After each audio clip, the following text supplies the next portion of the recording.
Então, agora, dando prosseguimento aos nossos trabalhos, assistiremos à palestra do Dr. Rafael Magalhães, que discorrerá sobre o tema órtese neonatal. Gente, então, bom dia a todo mundo. Agradecer a oportunidade de estar aqui, dividindo um pouquinho da experiência com vocês. Vou falar um pouquinho sobre a órtese no contexto da neonatologia. Eu tomei a liberdade de falar um pouquinho sobre a intervenção neonatal, para a gente poder entender onde que fica um pouco a diferença na hora que eu vou prescrever uma órtese para essas crianças que são extremamente pequenas. A gente vai ver que os princípios biomecânicos são os mesmos, que é o que a gente tem que tomar os principais cuidados, só que no cenário da neonatologia a gente vai ter que tomar uns outros cuidados a mais. Me apresentando, eu sou terapeuta ocupacional há 14 anos, trabalho na Associação Mineira de Reabilitação, onde eu tenho a oportunidade de ficar na parte de oficina ortopédica e onde eu hoje confecciono as órteses. E para tentar discutir um pouquinho dessa experiência nossa aqui, para a gente ver os desafios. Como a gente viu nas palestras anteriores, a gente não é coberto pelo SUS na parte de órteses de membros superiores. Hoje no SUS, cabe ao terapeuta ocupacional que sabe e que quer fazer a órtese, mas não está na tabela. E isso é um fator extremamente complicador, porque impede a gente de entrar até em licitações para oferecer esse serviço de forma estruturada para o SUS, que é o que já não ocorre nas órteses de membros inferiores e coletes. Então, vamos dar sequência aqui. Então, quando a gente fala de neonatologia, a gente tem que entender que hoje a sobrevivência dessas crianças não é o melhor indicador. Porque, como a medicina evoluiu, a gente consegue que esse bebê que nasce de 24 semanas e tudo, consiga sobreviver. E qual que é o maior desafio? Que o desenvolvimento neuropsicomotor seja garantido. Ou seja, que eu garanta que essa criança tenha um desenvolvimento adequado, que ela vai ser uma criança que vai crescer e desenvolver capaz de frequentar os diversos contextos e tendo habilidades para que tenha o melhor desempenho possível. Então, eu garantir na minha assistência neonatal eu garantir o desenvolvimento neuropsicomotor é o principal efeito e é o principal resultado desejado. E é outra dicotomia também, porque hoje nas grandes instituições a preocupação maior ainda é com a sobrevida. Então, além da órtese ser um desafio, até para a gente poder oferecer isso pelo SUS, a gente garantir o nosso trabalho ali como qualidade de vida e desenvolvimento dessas crianças é um outro fator relevante e que precisa ser muito discutido. E a gente pensando que quando a gente fala de desenvolvimento neuropsicomotor, isso encaixa diretamente com a CIF, que hoje é o norteador da assistência de saúde. Então a gente tem que pensar que para a gente ter condição de saúde, a gente não pode ficar simplesmente preso na estrutura e função do corpo, que é simplesmente corrigir essa mão biomecanicamente, pensando na órtese aí, sendo que a criança não vai conseguir desempenhar nenhuma atividade ou não vai conseguir participar nos contextos que ela está. Então, para a gente gerar a condição de saúde, além de preocupar com o desenvolvimento neuropsicomotor, eu preciso que a criança tenha um equilíbrio entre estrutura e função do corpo, atividade e participação. Então, para a gente poder pensar na prescrição de órtese, eu preciso voltar um pouquinho quem é esse bebê pré-termo. Se a gente for pegar, o pré-termo ele tem algumas características que a gente tem que tomar um pouco mais de cuidado na hora de eu prescrever a órtese. O primeiro é que ele tem um tecido adiposo reduzido. E além do tecido adiposo ser reduzido, ele faz uma queima muito grande desse tecido adiposo. Ou seja, é um bebê que tem a pele mais sensível, que ele tem mais probabilidade para pontos de pressão, principalmente em proeminências ósseas. A musculatura também é pouco desenvolvida, então a gente tem um ventre muscular reduzido, mais hipotrófico. E pensando em outras características gerais do corpo. Ele tem a cabeça grande em relação ao tórax, as fontanelas ainda são amplas, tem um abdômen que geralmente é distendido, então a gente tem que tomar um pouquinho de cuidado, porque essa mão vai esbarrar no corpo, como que vai funcionar. E a gente tem uma maturidade de vários sistemas fisiológicos. Se a gente pensa nesse bebê ainda, que é um bebê de alta complexidade, que vai estar extremamente monitorado, porque ele ainda tem níveis baixos de fatores de coagulação, tem uma capacidade de manter a temperatura corporal, então esse bebê vai ser posicionado numa incubadora para manter a temperatura.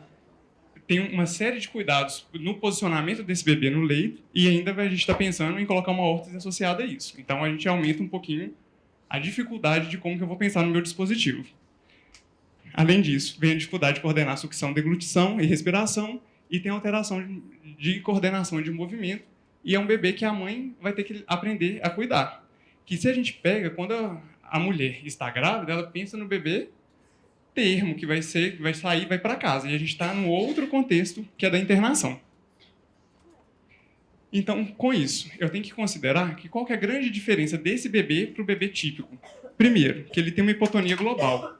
Ou seja, é um bebê que vai assumir posturas mais largadas, com menor movimentação. Ele tem, então, uma diminuição do padrão flexor, que a gente vai ver para frente, que é extremamente importante para o desenvolvimento da utilização das mãos. Mantém aí uma desorientação da linha média, né? A criança fica com mais dificuldade para assumir uma postura simétrica. As extremidades estão em extensão e abdução, ou seja, largadas ao lado do corpo, e os reflexos primitivos estão diminuídos ou ausentes, que impede ainda o desenvolvimento da percepção dessa mão. Que quando o bebê é capaz de levar a mão à boca, sugar e perceber essa mão, essa informação sensorial vai ajudar na percepção do corpo, na construção da imagem corporal dele. Então, o pré-termo ele ainda tem um pouco mais de dificuldade nisso também. E a gente tem uma diminuição dos movimentos espontâneos. E se a gente for parar para pensar, o bebê ainda varia o desenvolvimento de acordo com a idade gestacional que ele nasce. Aqui eu vou passar um pouquinho mais rápido, que eu quis só para a gente dar um exemplo, para a gente poder ver um pouco da diferença de cada um. Então, primeiro, o bebê com 28 semanas, que é uma idade gestacional bem comum de a gente encontrar em UTI neonatal, é um bebê que tem todos esses contextos que eu falei anteriormente, e a gente tem que pensar que ele é um bebê que está numa fase maior de sonolência. É um bebê que vai passar mais tempo dormindo. Então, a minha órtese, como em qualquer outra situação, mas aqui eu tenho que ficar muito atento porque ela tem que ser confortável, porque eu não posso causar um estímulo doloroso ou que vai impedir o bebê de fazer essa função que é extremamente importante para o cérebro dele poder desenvolver. Quando eu vou para 30 semanas, esse bebê já tem um maior período de vigília. E aí vem uma questão extremamente importante. O que o bebê passa a fazer? Qual que é um dos papéis dele? A atividade de autoconsolo. É o bebê conseguir se organizar. E como que o bebê faz isso? Sugando a mão. Então ele começa a ter a linha média e começa a ter um reflexo de sucção mais forte coordenado, que é o que facilita para esse bebê amamentar e na função de autoconsolo, ele conseguir levar a mão e ficar se organizado. Não ficar aquele bebê que chora tanto e fica alerta e agitado lá no leito. Então, eu tenho que pensar que na órtese, quando eu vou pensar com 30 semanas, eu tenho que ter algum material ou algum tempo de uso que vai permitir o bebê a fazer essa atividade que é inerente à idade que ele se encontra. Com 32 semanas, a situação, para a gente pensando em órtese, melhora já um pouquinho, porque é um bebê que já é mais ativo e que consegue aceitar melhor essas adaptações. Quando eu vou para 34 semanas, pensando na órtese, é uma facilidade, ou seja, é um bebê que eu consigo fazer uma adaptação melhor, porém, é um bebê que já está mais simétrico e que movimenta mais. E esse movimento do pré-termo são movimentos mais bruscos, mais agitados. E aí eu tenho que pensar também que esse material não pode ser um material extremamente rígido, porque eu posso machucar esse bebê e causar desconforto também. E aí, eu coloquei esse slide aqui do neonato para a gente pensar que o que é considerado o neonato hoje, que é de 0 a 10 dias de vida, né, que é o recém-nascido. É um período de transição da vida uterina, que é um período que nessas idades anteriores que eu coloquei, o bebê vai ter que ser obrigado a fazer com maior imaturidade. Né? E ele é considerado esse período de ajustamento. O que é importante desse período, dessa fase inicial da vida? Que é onde o bebê vai começar a interagir com o meio, vai perceber esses estímulos e vai ter uma oportunidade de usar essa mão no ambiente extrauterino.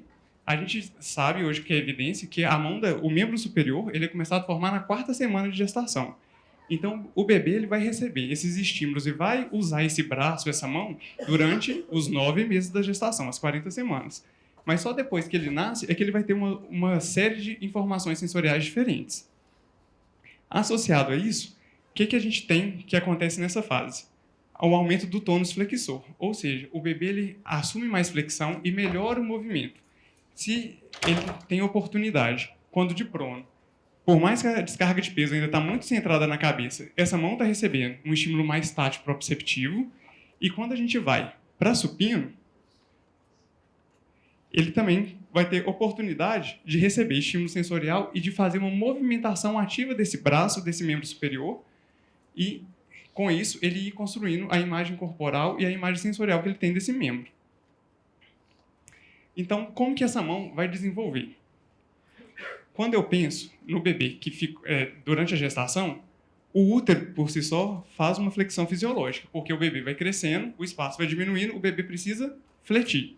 Então, isso é uma informação sensorial imensa para o bebê. Associado com isso, a gente tem informação importantes, né, de conexão no último trimestre, ou seja, o bebê amadurece, ele consegue levar a mão na boca, ele suga o polegar. Dentro da barriga, ele já tem uma vivência com essa mão. Associado a isso, essa postura flexora adotada pelo feto vai fazer com que o braço venha para a linha média e que o bebê perceba mais a mão. Então, esse desenvolvimento que ocorre fisiologicamente no bebê que nasce de 40 semanas, que nasce a termo, ele não é tão simples quando a gente pensa que esse bebê nasceu de 28, 26 semanas. Então, uma estratégia importante é a gente garantir que isso ocorra com o bebê. E aí, para isso, antes de eu entrar na órtese, eu preciso pensar no posicionamento geral desse bebê. Eu não tenho como pensar em posicionar super bem essa mão e deixar o bebê largado no leito. Então, a primeira questão é eu posicionar esse bebê de forma adequada para eu garantir um controle neuromotor normal, um alinhamento estrutural e garantir que esse bebê consiga ter uma postura saudável para que o sistema nervoso central dele vá desenvolvendo. Que, como a Patrícia colocou anteriormente aqui, isso faz parte da neuroplasticidade. Então, eu manter esse posicionamento no leito é importante para que o bebê consiga entender como que o corpo dele funciona. E esse posicionamento na UTI neonatal vai variar com inúmeros recursos, que pode ser tanto na foto anterior quanto essa daqui. Tá dando para ver, gente? Né? Que aqui é o chinelinho associado com o rolinho, quanto o uso de rede, que além de uma informação sensorial e pensando no estímulo vestibular, garante um posicionamento do bebê mais em flexão, né, com a mão na linha média. O chinelinho é isso aqui, ó. É porque o rolinho ele faz em C, que eu vou voltar nesse aqui, ó. Isso aqui é o rolinho, que é o típico, que faz do bebê. Às vezes, quando o bebê é mais desorganizado, a gente vai fazer essa parte aqui de baixo, que vai funcionar mais ou menos como se fosse aquelas mantas que usavam antigamente com o bebê. Para quê? Você vai manter esse bebê fletido e vai dar mais informação para o perceptível para ele ficar mais organizado. Tá? E aí, uma outra questão, que é a meleca na hora de pensar em órtese para o bebê neonatal. O desenvolvimento do sistema tátil dele. Por quê? Do mesmo jeito que a gente viu que o bebê ele tem menos tecido adiposo, ele ainda já é mais desorganizado, isso tudo está em desenvolvimento, o sistema tátil também está em desenvolvimento. E a gente tem uma imaturidade grande da parte nervosa do neonato. Então, vamos pensar. Se a gente pega alguns artigos de uns 15 anos atrás, acreditava porque, como o sistema nervoso tem menos bainha de mielina, esses bebês sentiam menos dor. Então, era muito típico, às vezes, de ter até cirurgia sem uma anestesia maior, porque, não, esse bebê não sente dor, dá pra gente manusear. E depois de tempo descobriu que, na verdade, essa carência de bainha de mielina e essa imaturidade tátil, a gente recebe o estímulo doloroso, mas a gente não tem fatores de inibição da dor. Então, o bebê ele tem uma tendência a sentir mais dor do que o habitual, pensando no pré-termo. Então, a gente tem que pensar, para a confecção de órtese, que, igual a gente viu até agora aqui, que a órtese tem que ser, primeiro ponto, confortável. Para o pré-termo, tem que ser mais confortável ainda, que eu não posso causar estímulo doloroso. E a gente pensando que o sistema sensorial dele todo aqui vai dar informação constante e essa vivência sensorial pode interferir. Por quê? O bebê, de 30 a 35 semanas, ele vai começar a associar os estímulos e antecipar eventos. Então, é aquele bebê que recebe um estímulo bom, ele fica mais tranquilo. Mas vamos pensar na UTI neonatal. Qual que é o estímulo bom que esse bebê recebe? Primeiro, ele deve estar com acesso. Deve estar com uma sonda no nariz ou na boca para passar a dieta. Aí vai lá e posiciona. Tem que fazer exame de sangue, faz aquelas gasometria, que dói pra caramba. O tempo inteiro é mexido para estímulo doloroso. E aí, o que a gente faz com esse bebê? Que de 26 a 30 semanas tem uma extrema maturidade, aí qualquer estímulo, às vezes até de carícia, de fazer carinho, é um estímulo que é ruim para ele, que é o grande dilema com essa mãe. Você tem que ensinar essa mãe a encostar no bebê de forma mais parada, porque fica fazendo carinho, que é o que comumente a gente sabe que é gostoso, para o prematuro não é. E, além disso, com 32 semanas, o que o bebê faz? Ele cria o aprendizado aversivo, que é aquilo, às vezes o toque está adequado, feito tudo direitinho, só que ele já teve tanta experiência sensorial ruim que na hora que a gente dá um estímulo tátil a mais, ele aprende que aquilo é aversivo. Então é o bebê que já vai chorar e ficar mais agitado. E, pensando nisso tudo, a gente ainda tem que essa mão continue em desenvolvimento. E é importante a gente tomar muito cuidado com todos esses itens antes, para que esse bebê tenha experiências sensoriais satisfatórias e consiga chegar nessa parte do desenvolvimento, onde a gente tem a mão bem representada no córtex cerebral, com o polegar bem representado. E o bebê entender que esses estímulos que ele recebe são estímulos adequados que vão ajudar ele no desenvolvimento, e não são estímulos aversivos. E aí, só para reforçar, esse slide aqui está um pouquinho mais cheio, que o texto for grande, mas a ideia principal, que a rotina que a criança vai ter, ela vai aumentar a área de representação. Ou seja, quanto mais oportunidade eu dou desse bebê ter função com a mão, melhor vai ser a representação que esse bebê vai ter. Então, vamos pensar. Quais são uma das funções do bebê pré-termo? Se autorregular, que é o autoconsolo, e amamentar. A mão tem que estar presente nessas atividades. E aí, quando a gente vai ampliando para a execução das atividades de vida diária, a gente pensar como que esse estímulo vai acontecer na hora do banho, na hora de carregar, como que esses cuidados vão ser feitos com o bebê. E lembrando que desde pequenininho, quando esse bebê movimenta, suga a mão, ou quando mais velho, lá com 4 meses de vida, ele começa a levar a mão para o objeto, ele vai fazer uma representação sensorial desse movimento que vai ajudar no futuro aí a construção do planejamento motor e da imagem corporal dele. E por que a gente gasta tanto tempo e tem que pensar em tanta coisa para poder falar da mão? Primeiro, que ela é usada em todas as tarefas do cotidiano. É claro que existem situações adaptativas que a gente pode pensar em outras formas, mas, no geral, socialmente, a gente usa a mão para executar as atividades de vida diária. É um sistema extremamente complexo, né? É a parte do corpo que a gente consegue ter movimentos mais refinados. Além disso, na função, ela é usada para execução, ou seja, eu vou lá e fazer atividade, por exemplo, comer, segurar o microfone, de informação, porque eu posso, se eu encosto no negócio, eu sei se está quente, se está frio, a estereognosia, eu sei que objeto que eu estou pegando, qual ajuste que eu posso fazer, e de comunicação, como gesticular, fazer gestos. Então, a mão vai ser... É extremamente importante pensar em órtese, porque é extremamente importante eu garantir que essa mão tenha função, que vai ser um segmento corporal extremamente utilizado no decorrer da vida. E aí, nesse cenário complexo da neonatologia, a gente ousa fazer as órteses. Então, só para a gente relembrar aqui um pouquinho, o que seria órtese? É um dispositivo externo utilizado para dar suporte à junta ou músculo fraco e ineficaz, ou seja, aquele posicionamento que não está adequado, eu vou conseguir, com um dispositivo externo, melhorar o alinhamento biomecânico.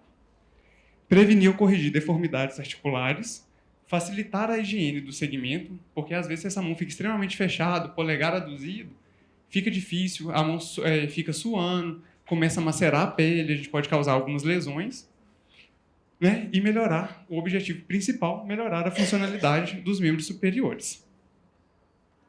E aí vem uma grande discussão quando a gente pensa em modelos de órtese. Se a órtese por si, ela vai causar um aumento da espasticidade, vai atrapalhar o desenvolvimento da criança. Quando eu formei, há mais tempo, a gente aprendia que para criança que tem paralisia cerebral, que é espástica, a gente nunca poderia fazer as órteses ventrais, porque isso aí você está dando estímulo cutâneo o tempo inteiro, você vai estimular a flexão. O que acontece? Hoje foi comprovado que isso é mito. Por quê? O tônus muscular e a espasticidade ela é controlada pelo sistema nervoso central. Ou seja, se eu melhoro a minha plasticidade, a minha representação cerebral, eu consigo controlar melhor meu tônus. Então, se eu faço a órtese ventral ou dorsal, a órtese por si só, eu não vou dar estímulo para essa criança ser mais ou menos espástica. Então, pensando na espasticidade, como eu disse aqui, regulada pelo sistema nervoso central, quando a gente pensa em órtese aqui, as posições fisiológicas são sempre as de menor estímulo à espasticidade, ou seja, se eu vou usar a órtese ventral ou dorsal, desde que eu ponha essa mão o mais fisiológico possível, eu vou permitir que essa mão esteja num estágio mais relaxado, com um tônus mais adequado. Não é a palavra que eu mais gosto de usar, não, mas eu não vou favorecer uma mudança de tônus, um aumento de tônus. Né? E as posições, como elas são as mais neutras, é onde a gente tem o melhor relaxamento muscular também. E o que vai potencializar a espasticidade? Então, quando eu tenho uma lesão de sistema nervoso, onde a criança apresenta um componente espástico significativo, o que acontece? Se eu ponho uma órtese que causa dor, aí eu vou aumentar a espasticidade dessa criança. Se eu faço uma órtese que eu permito um desequilíbrio muscular muito grande, às vezes com muito desvio radial, ou com uma hiperextensão, essa mão vai ficar mais fechada, porque eu estou fazendo um desequilíbrio muscular. E outras coisas que acontecem é quando a criança também está, que não vai ser associada diretamente à órtese, mas em situações de excitação ou de esforço. Né? O exemplo grande disso é quando a gente vê as reações associadas aí no hemiparético quando ele vai correr. Né? Às vezes a mão sobe, aumenta o tanto que ele está claudicante ali para fazer aquela função. Então, esses são os fatores que, por si só, vão aumentar a espasticidade, mas a órtese, em via de regra, não vai fazer isso. Então, aí vem, pelo menos para mim, isso aí é um conforto esse achado da literatura, porque a gente não precisa fazer aquelas órteses mirabolantes de fazer recorte, que você gasta lá 1 hora fazendo a órtese, para daí 2, 3 semanas, como ficou muito fino na lateral, ela quebrar, você tem que fazer de novo. E aí, então, as constatações da literatura. Que a órtese por si só, ela não vai estimular a espasticidade. A órtese, se ela for mal indicada, mal confeccionada ou mal adaptada, aí ela pode trazer complicações ao quadro clínico. A gente já viu isso um pouquinho antes na palestra anterior da Patrícia. Né? E para a órtese funcionar bem, a gente vai precisar disso aqui, ó, orientação da família e da equipe, para garantir o sucesso da órtese. Para a gente entender o porquê que eu estou indicando aquela órtese, como que eu vou utilizar e como que as pessoas que lidam com essa criança vão mediar essa situação. Então, quando eu penso na mão, qual que é a primeira posição que eu vou pensar quando eu vou fazer uma órtese? A posição fisiológica. É claro que a gente tem que considerar alguns aspectos que podem mudar. Como a Patrícia colocou aqui anteriormente, às vezes você quer uma função que a órtese esteja impedindo. Então, a gente vai contrabalancear isso aí e ver o jeito que funciona melhor. Mas, a via de regra, quando eu penso em órtese, eu tenho que pensar em alcançar a posição fisiológica. Certo? Essa é a posição que sempre deveria ser adotada. E por que essa posição ela é pensada?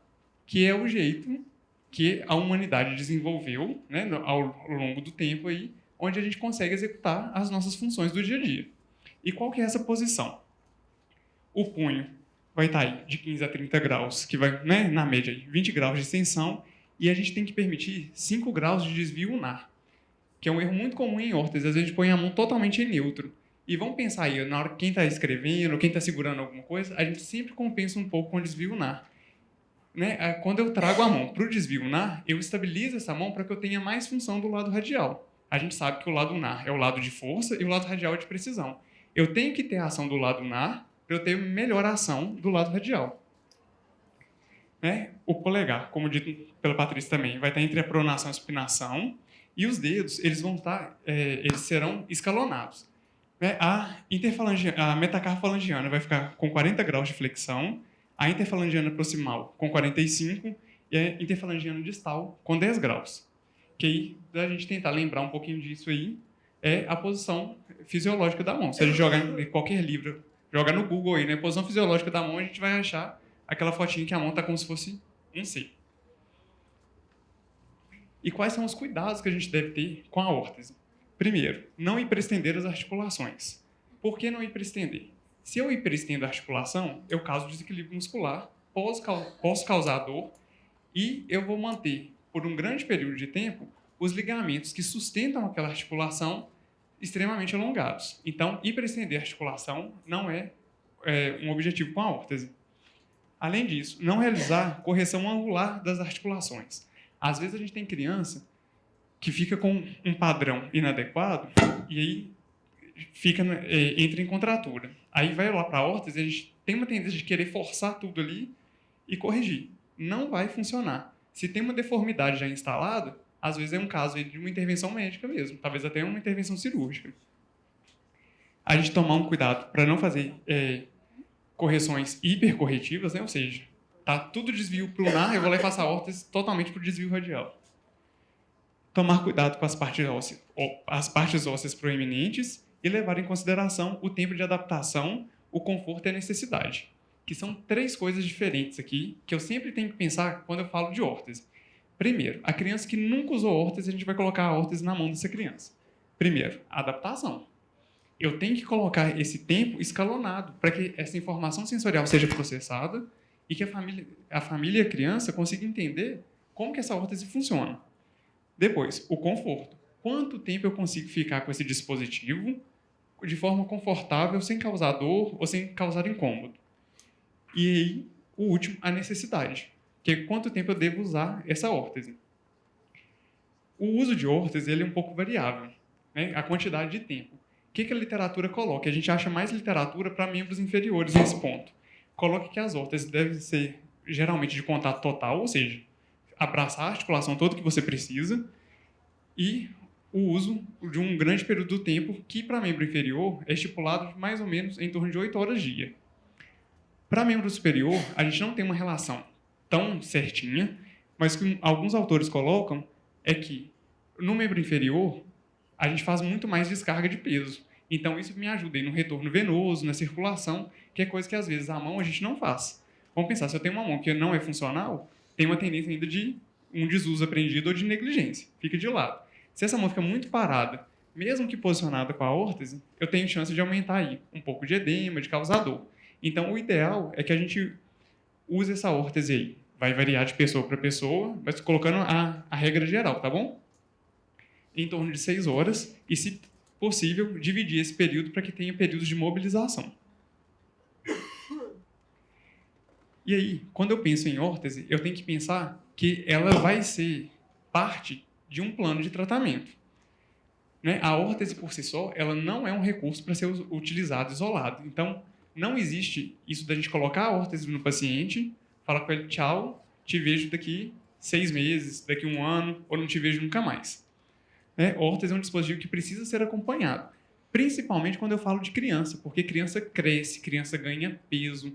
Então, a órtese que é adequada hoje, ela pode não ser adequada daqui 15 dias, principalmente pensando no contexto da neonatologia, que é um bebê que nasce de baixo peso, ele vai ter alta do hospital só quando ele ganha peso. E o bebê, por si só, como ele está crescendo, a expectativa é que ele continue ganhando peso. Então, esse bebê ele vai modificar. Em neonatologia, a gente troca muito as órteses das crianças, que não é o que acontece tanto quando já são crianças mais velhas, adolescentes, ou até mesmo com os adultos. E a gente pensar, já que é uma proposta terapêutica, eu tenho que pensar qual que é a intervenção que eu quero fazer, qual órtese que eu vou utilizar, se vai ser associado a alguma medicação ou se tem alguma indicação cirúrgica que vai justificar ou não a indicação daquela órtese. Então, para isso, para o meu plano de tratamento, eu sempre vou ter que fazer uma análise postural, que eu vou observar e avaliar como que essa criança fica e avaliar as questões biomecânicas. Entender os fatores musculoesqueléticos que vai envolver aí mobilidade articular, trofismo muscular. Pensar nas crianças aí, a análise da função, ele consegue ou não utilizar essa mão para as atividades que são inerentes ao desempenho ocupacional dela, né? E a análise da aceitação da órtese, que com o bebê por si só, em si, ele não vai recusar, mas a gente tem que pensar qual que é o impacto disso com a família que está cuidando desse bebê. É uma família que topa essa proposta terapêutica?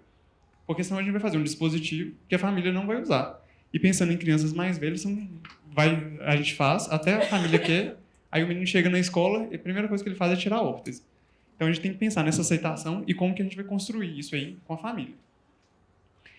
E aí, em neonatologia, como a gente já viu que o SUS não cobre as nossas órteses, a gente fica naquele dilema. Como que eu vou fazer a órtese? Se eu não consigo comprar material, se eu não consigo gerar isso para o hospital receber esse dinheiro, né, que foi gasto. E aí, em neonatologia, como os bebês são extremamente pequenos, a gente tem uma vantagem, que é o uso do EVA. Que aí eu coloquei uma fotinho aqui, para a gente poder ver que em neonatologia isso não vai ser aplicado para pediatria e para o idoso. Por quê? O EVA para crianças maiores e para o idoso não vai dar conta de segurar. Existe uma coisa hoje que é o gesso seco, né, que é um EVA com uma placa de alumínio, que dependendo do caso para o adulto funciona, mas ele não permite o melhor molde de todos. Com o bebê, como ele é muito pequenininho, igual a gente viu, às vezes o bebê de 30 semanas, 32 semanas, a folha de EVA ela segura bem. E uma coisa importante é que a gente pode pegar o EVA de gramaturas diferentes. Então, eu posso colocar um EVA mais espesso, que ele vai conseguir segurar essa mão numa posição melhor se a folha de EVA normal que a gente encontra na papelaria não for suficiente.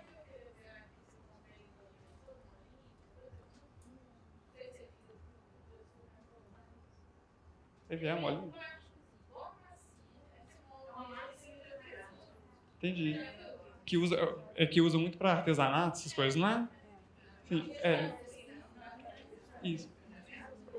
Pode ser. A única questão que eu penso, como ele é muito flexível e é como se fosse uma massinha, você tem que tomar cuidado para não gerar ponto de pressão, né? E tem o tempo de secagem, que você tem que fazer e esperar ele secar. Mas para moldar eu acho que vai ser mais difícil. Não tenho experiência. Estou dando opinião sem fazer. Mas pode ser testado. E aqui, aí só para dar um exemplo para vocês aqui com EVA, que é uma órtese de EVA, que seria mais ou menos um modelo do CUCAP, que a gente fez ela mais longa aqui. Para quê? Posicionamos a mão, permitimos, e aí com a própria órtese, a gente vem rodando, estabiliza o punho, e no final, a gente prendeu ela aqui com esparadrapo micropore. Então, é um recurso que é mais barato. Às vezes, o EVA, pensando no hospital, ele consegue comprar na lista de material ali e pode ser um recurso na neonatologia. Lembrando que se a gente for usar o esparadrapo, lembrar de preferência usar o micropore, porque EVA rasga pra caramba, então se a gente usa aquele esparadrapo branco, você vai fazer órtese toda vez que você for tirar. E eu pensar que mesmo eu fazendo com EVA com baixo custo, eu tenho que fazer isso respeitando todos os princípios biomecânicos. E aí, a gente fala assim, mas aquela mão ali é tranquila, é só o punho que estava um pouquinho fletido. E uma mão pior? Aí a gente tem essa mão aqui, ó, que está aqui com a musculatura intrínseca da mão extremamente ativada, né? Ela com flexão metacarpo-falangiana, o polegar está incluso e a mão fica fechada quando você posiciona ela um pouquinho mais. Aí você fala assim, a EVA vai segurar? Pode ser que sim. A gente está falando de bebês extremamente pequenos. Aí a gente mudou um pouquinho o modelo. Se eu tenho uma mão, como a gente viu aqui no anterior, que fica fechada desse jeito aqui, eu posicionar só o punho não é o que vai resolver a minha questão. Então a gente propôs um modelo de órtese aqui, onde a gente vai ter uma abertura dessa mão e a gente conseguiu posicionar a mão depois. Pensando aqui no EVA, a gente teve que usar duas folhas coladas uma na outra, né? Que a gente nessa situação a gente não tinha um EVA de uma gramatura maior, certo? Mas é uma possibilidade da gente pensar também que eu estou prevenindo alguma contratura e deformidade. A diferença é que essa aqui a gente fez com velcro em vez de esparadrapo, certo? E aí, na neonatologia, um cuidado para a gente ter é que se eu uso velcro, eu tenho que impedir que esse velcro esteja de contato com a pele. Quando a gente faz órtese para crianças mais velhas e adultos, a gente vai colocar aquelas proteções, que pode ser de plastazote, que é aquela espuma ortopédica, ou até do próprio EVA. Porque o velcro, por mais que fique a parte fêmea, que é a parte fofinha, aquilo machuca a pele, tem que ter proteção. Quando eu penso que eu vou fazer isso para um neném, que tem um tecido adiposo muito menor, que pode sentir mais dor, que pode ser aversivo, eu vou fazer a cobertura total da área. Então, o que encosta com esse bebê?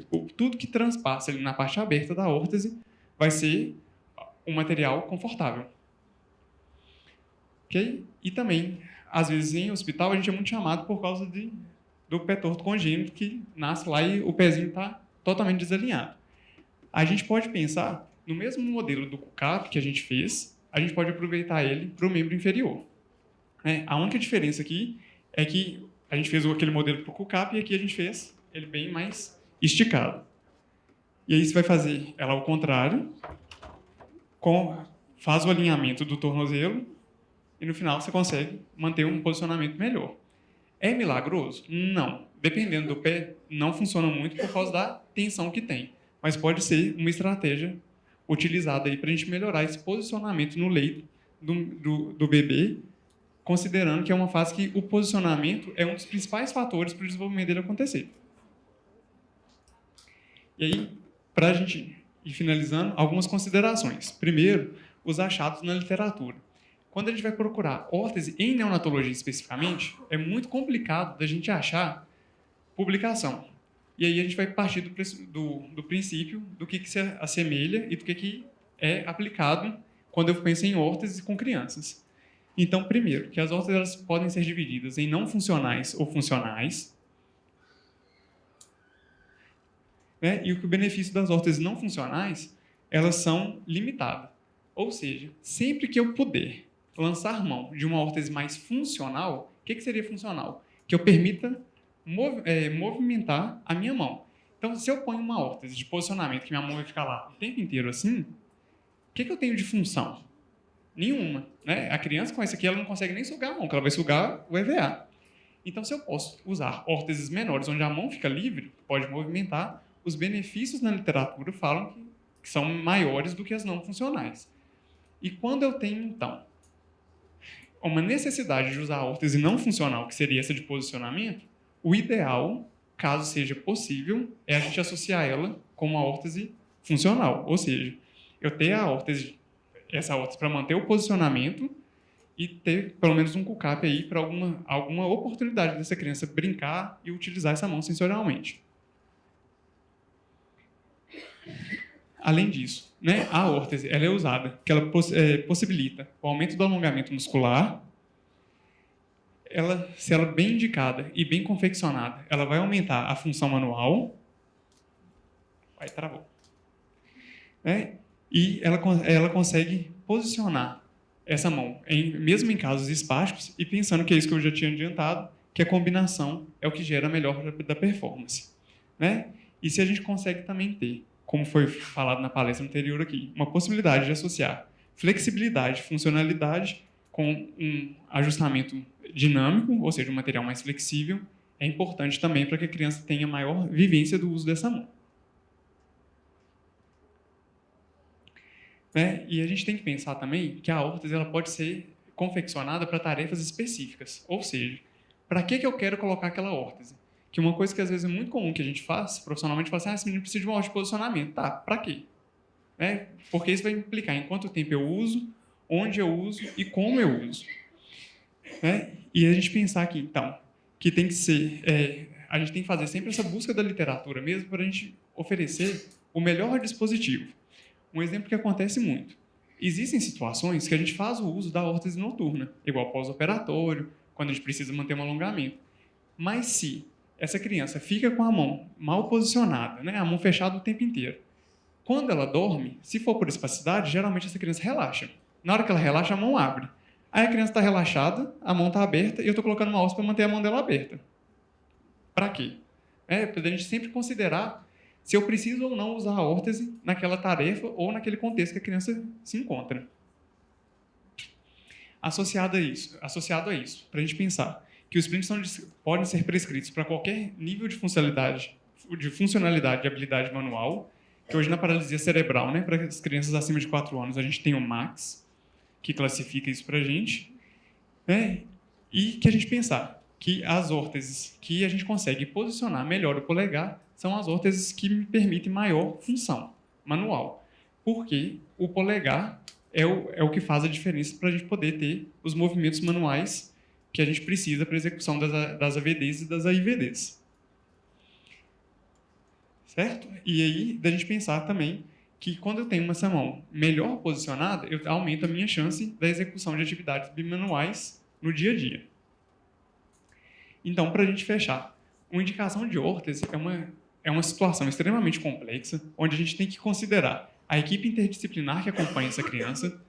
Se a gente pensar aí, tanto na neonatologia quanto na neuropediatria, essa criança geralmente nunca é atendida por um profissional só. Então, a gente ter essa conversa, essa discussão do caso entre todos os profissionais. Sempre a gente fazer a prática baseada em evidências, porque senão até hoje a gente estaria aqui brigando que a órtese ia causar espasticidade, por exemplo, e a gente ia ficar fazendo aqueles modelos que são extremamente difíceis de confeccionar para não fazer diferença na vida das crianças. E quando a gente pensa em órtese, é interessante a gente documentar, que pode ser com filmagem, relatório, o principal deles, o prontuário, que sempre tem que estar escrito, para a gente acompanhar o processo. Que às vezes a gente vai optar por um modelo de órtese, depois a gente vai mudar o modelo de órtese. E aí eu vou dar um exemplo meu. Eu sou terapeuta ocupacional lá na MR e sou terapeuta da oficina. Quando o paciente é meu, ok, eu estou ali todo sempre. Quando eu estou só com o terapeuta que vai confeccionar a órtese, eu vou ver essa criança de 4 em 4 meses, de 6 em 6 meses, porque ele tem um acompanhamento com a equipe de referência. Se eu não anoto no prontuário, se eu não converso com a equipe de referência, a minha conduta pode ser ou errada, ir na contramão do que a equipe de referência pensa, e se eu não anoto também, qual que é a chance de eu lembrar com detalhes daqui 6 meses o que foi feito e por que foi feito? Então, a documentação também, quando a gente pensa em órtese, é extremamente importante. A gente sempre pensar o diagnóstico e o prognóstico, porque se eu tenho um prognóstico mais favorável, eu sempre tenho que pensar em órteses funcionais. Se eu tenho um prognóstico mais desfavorável, ou pensando que é uma situação mais complicada no momento ali, eu posso lançar mão com menos culpa de órteses não funcionais. E pensando que sempre, por mais que eu fale com vocês de tempo, de tudo aqui, a intervenção e a avaliação elas devem ser individualizadas e vão ser pensadas a cada caso. E a família é o fator importante nesse processo, porque a família tem que ser bem orientada, porque não adianta nada eu fazer uma órtese que está extremamente bem confeccionada, muito bem adaptada, que a família chega em casa e deixa o cinto frouxo. O cinto da órtese fala assim, tadinho, está apertado, hoje está calor, vou afrouxar um pouco. Tira a órtese. Por quê? A órtese, lembrem sempre disso, gente, órtese é de contato total. A órtese não pode ser frouxa. É claro que a gente não vai garrotear a mão de ninguém, mas se a órtese fica lá com o cinto frouxo, aí você posiciona a mão da criança, está lá posicionado, aí eu afrouxo o cinto do punho, aí a criança está fletida lá, aí ela hiperestende aqui a metacarpofalange, aí é preferível ficar sem. Então, olha, não conseguiu adaptar, não está funcionando muito bem, tira a órtese, dá o descanso para a criança e volta com a órtese depois. Mas sempre que tiver com a órtese, os cintos precisam estar bem posicionados, ela não pode ficar frouxo. O que eu queria passar para vocês era um pouquinho disso, dessa troca de experiência, agradecer a atenção de vocês, e se alguém tiver alguma pergunta, tá certo? E aí tem os meus contatos, se alguém lembrar de alguma dúvida depois. Combinado? Obrigado, gente.